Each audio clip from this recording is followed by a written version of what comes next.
So I was driving down the Ashburn Lake Road, just across the tracks, and as I'm sitting there at the stoplight, I see this guy putting up a sign at the Meineke store, and big, huge sign, and it said brakes 50% off. And I said, but man, I got to go help this guy because I don't think he's going to get a whole lot of sales that way. So I walked in, and I said to the guy, "Notice you're putting up a sign?" He goes, "Yeah, I think we're going to get some business." And I said, "I don't think so." And he said, "Why not?" And I said, "Most people that are coming in have at least 50% off their brakes, probably more. I think they're going to want 100% of the brakes put back on." Yeah, that was lame, I know. But I was looking at that sign and I got to thinking how many times we have a conversation with people, or let's just say we're talking with distinction. My parents used to call that. That's what they called arguing. We're not yelling. We're talking with distinction. But we get into an argument with somebody or a debate with somebody, and we stop listening to what they're saying, but we start critiquing the way that they're saying it, and then we try to catch them in their words. See, what we're doing is we're looking for proof. We're not looking for the truth. We're not listening. We're trying to just justify what we think. So we say, "You just said this." It's like, well, maybe they did, but that's not what they meant. Or maybe they did, but you know what they meant. But it's a lot easier for you to peg them. And see, I see this happening all the time. I see it happening in my life. When, having a conversation with somebody, "You just said this." And they said, "No, I didn't." I said, "Well, these are the words you used." "Yeah, but this is what I meant." If we really want to communicate, if we really have a desire to find the root cause of our conflicts, of the fights that we're having, we're not really going to care whether or not they use the right words, because if there's a question, we're going to want to know. We're going to want to know the truth. What are you really saying?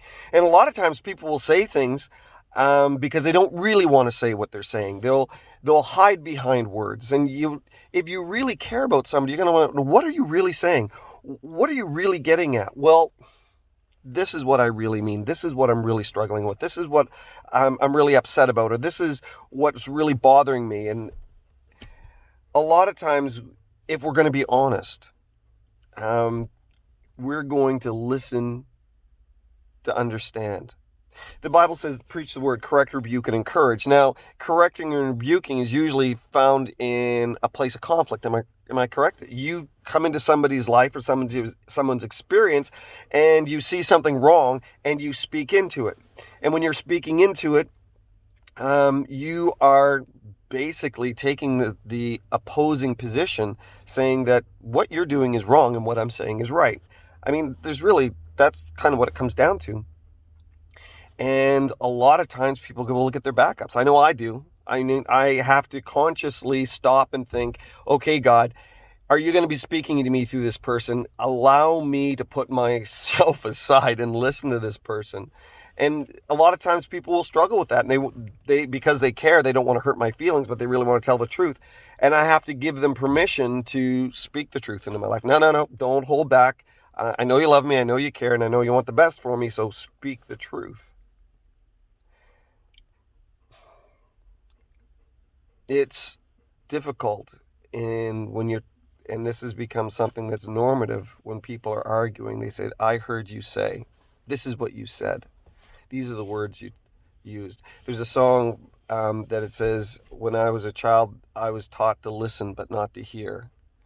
And it's true. We listen, but we don't really hear what the person is saying. So I want to encourage you this morning, today, that when you are in conversation with somebody, don't listen for proof to justify your belief, but look for the truth that will express exactly what they're thinking and what they're feeling.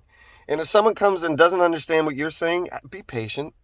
I know I have that a lot of times with my children. They don't know where I'm coming from, and we get into conflict because I didn't say something right, or I didn't hear something right. And I need to be patient and not get mad at them because they're frustrated, but love them enough to say, okay, that's not exactly what I meant. That's not what I was saying.